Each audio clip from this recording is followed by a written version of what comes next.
Hey y'all, thanks so much for joining me, Kelly, aka The Wandering Widow.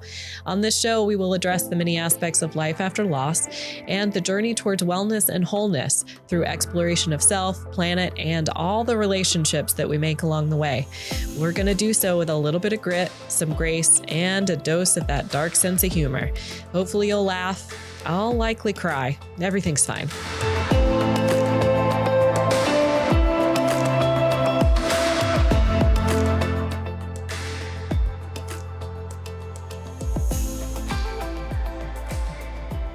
Welcome to the introductory episode of The Wandering Widow, in which I hope to discuss a little bit more about what you can expect within this podcast and the inspiration for its creation, and just a little snippet about me, your host, The Wandering Widow.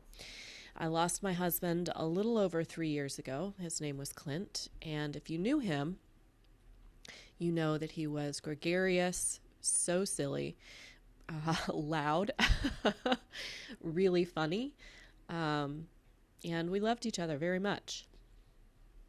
After his death, I wandered pretty haphazardly, seeking wellness and wholeness and looking for support in all of the ways. I was the first person in my social structure and my friend group and within my close community that had lost a spouse. And as a result of that, we all kind of had to teach each other as we went along day by day how to navigate the murky waters of both accepting support and supporting a grieving person. I had to learn how to utilize my voice and speak very clearly and honestly about what felt good and okay, what kind of support I was open for, and what kind of support felt less than helpful and potentially even harmful in some cases. And on the flip side, my close friend group had to learn how to hold space and support a grieving person, and also listen and understand that when I communicated that things were too much or not enough, or that I needed something different, that it wasn't personal, and that I was just doing the best that I could and they were doing the best that they could. And we still are. This process doesn't end. There's not an end date on the grieving cycle. Healing is possible, but healing looks very different for each individual, and the healing process looks very different for each individual. And that is something that, again, Clint continues to teach me, and he very much was and is the inspiration for not just this podcast, but some additional educational resources that I have consumed in the years since he has passed. I am also a grief, loss, and life coach. So it has become my life's work to support other individuals that are moving through a grief and or loss experience, and attempting to not just hold space and kind of be a fellow grief walker and maneuver some of those pathways and those murky waters with my clients, but also helping them to find how they can create a living legacy for their loved ones, and how they can create a life that is joyful and feel more fully embodied, and allow for the loss to inspire them rather than swallow them whole. And also holding space for the time in which they feel swallowed whole, because that is part of it. That is part of grief walking. Note here that while I am a widow, and while my motivation for creating this podcast really came from my own experience, my own loss experience, I have experienced a tremendous amount of other forms of loss and grief within my life, and that is because I am human. And because we aren't guaranteed very many things in this human experience other than loss. Yay us, right? No matter who you are or where you live on the planet or how blessed you are with resources and gifts and money, it doesn't matter. None of us are insulated from loss. It is the one unifying, guaranteed experience that we are all going to have in some way, shape, or form. Some of us in different ratios than others. And I think that it's notable here to mention that we will talk about different kinds of loss. There's, I don't know that it's really necessary to list those here, but just as a little snippet and reminder that, we're all going through different versions of loss right now in a post-pandemic world. We're also, we've experienced loss of relationships, loss of experience, many of us loss of jobs. And that is not, specific to pandemic. I just mean in the grand scheme and scope of life, this time period, this most recent time period has been, a really acute reminder, I think, for humanity as a whole, about grief and loss, and perhaps putting a magnifying glass over the need for us to have healthy coping skills and healthy coping mechanisms to be able to move through, first of all, just to recognize what those emotions and what that emotional landscape even is, and to be able to give it a voice, and then to be able to, move through it in a way that allows for a little bit of grace and hopefully some growth as well. And nobody wins the grief Olympics, right? Like, we get into some pretty scary territory when we start comparing our losses. Somebody always has it worse than you. Somebody always has it better than you. So what I have come to realize is that everyone experiences their loss at 100% of the capacity that they have for experiencing that loss. And I say that not to diminish a very deep and traumatic loss and grief experience or experiences. I say that simply to shed light on the fact that there are many different kinds of losses, and we're all just doing the best that we can.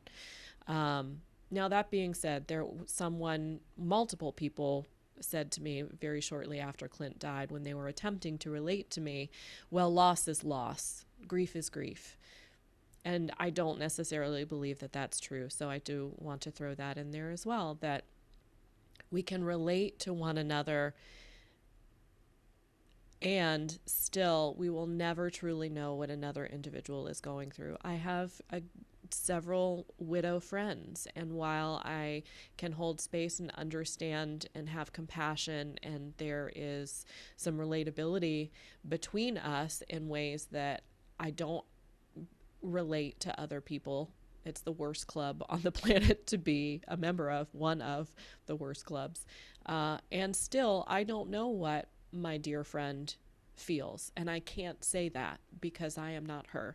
And I did not lose her husband. I was not married to her husband. I lost my husband. Each relationship is unique. Each loss experience is unique. And that translates to all losses. So I don't want to get too off track about inspiration for podcast, but that is something that, we'll discuss different kind of facets of that in future episodes.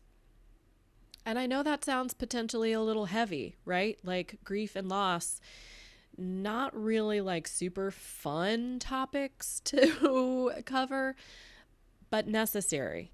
As a young widow, there was not a lot of information available. There were not a lot of like media related support structures in place that would help me to feel less isolated, that we as a community and we as a whole network of human individuals will have the opportunity to make this information more easily brought up, more easily managed, more easily manageable, and less stigmatizing. If we have, and I have noticed actually in society as a whole that these conversations actually are happening a little bit more frequently, and that could be confirmation bias. I don't know. It could be that because this is my life and my work, that I see these things in conversations on social media more often just because of the accounts I follow. I recognize that. However, we don't often see celebrities or, Instagram heavy presence such as like Christy Teigen talk about experiences around grief that are so intensely personal and a realm that everyone has access to. So these conversations are happening on a greater scale, and I'm incredibly grateful for that. I actually just binge watched a show on Netflix called The Unicorn. It's billed as a sitcom, but it's about a man who has lost his wife.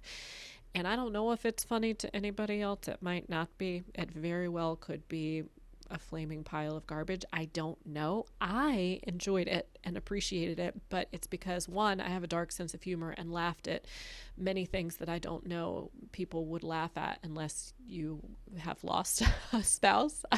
I don't know. But also it was incredibly relatable and made me, as a person who has lost a spouse, feel seen and less isolated.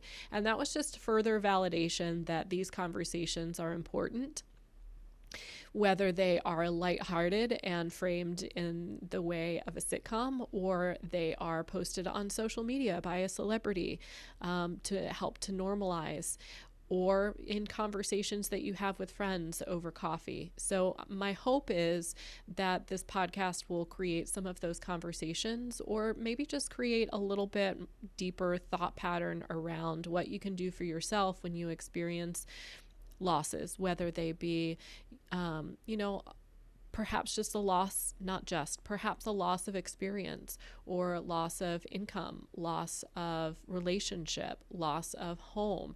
There are so many different ways and experiences that are attached to grief that we don't recognize and we don't hold space for as a community and as a society. And my hope is that we can shift that. And in that shifting, there may, as a result, be a deeper level of compassion and understanding so that we can all move more easily through the world and have a deeper, more fully expressed and joyful life. That's my hope. Or I might just be screaming into the void and not make any sense at all. That is also a very real possibility because both and, right? Yeah. So while we will be having conversations, and hopefully I will be having some guests on that will share their experiences as well, that have a little bit of a heavier or deeper kind of energetic signature or, topic base, we'll also be talking about the aspects of life after loss that can be freaking ridiculous and silly and challenging. Dating, for heaven's sake, you guys, what is happening? There are apps now. There's swiping. It's why are so many men holding fish? I have questions. So yeah. Anyway, we will talk a little bit more about some of those aspects, and we will discuss discovering who you are after your loss, whether that be loss of a partner, loss of a job, loss of a pet. That really can be the greatest journey that one can take. I know that it has become the greatest journey that I have taken and continue to take, because you have to have a grieving experience, not just for the person that you lost or the experience you lost or for your loss.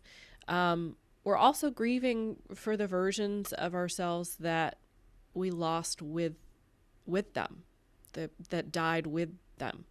And we'll never be the same. But if we allow for our pain to kind of rub away all that hinders us, all that holds us back, you're brought down to your knees. You are in a grief experience. You are literally humbled to a pile of nothing. So if we can use that to allow us to really get to know a new version of ourselves, and we can allow our new lives to become a living legacy for all that our loved ones inspired within us. And now I'm crying again. This is what it's going to be like, y'all. We're going to laugh. We're going to cry. And you know what? Like, here's the thing. I will say that part of the conversation is also being comfortable, being a little bit uncomfortable with the emotions of both yourself and people in your lives. You know, it's a challenge to sit with someone who is in a loss experience. And it's also really important to be able to sit with someone in a loss experience. So we're going to do that with and for each other. So I'm all about both and, simultaneous opposing emotions, experiences, ideologies. I think that creating space and curiosity and the ability to hold simultaneous emotions is potentially one of our greatest challenges as being human. And also, I believe it to be the way into a deeper spiritual practice and understanding. And that being said, anyone who is out there who is in the midst of a grief and loss experience, know that there can be joy after loss. There can and there will be joy after loss. There can be, but you have to mine it. You have to find it. You have to mine it like the precious resource that it is. And sometimes it's just little glimmers of hope and joy and acute presence of appreciation. And you have to hold on to those. You have to really notice those. And so within this podcast, we'll talk about how to do that as well, and how to create those authentically in a way that feels supportive and in line with creating wellness and wholeness in your wanderings.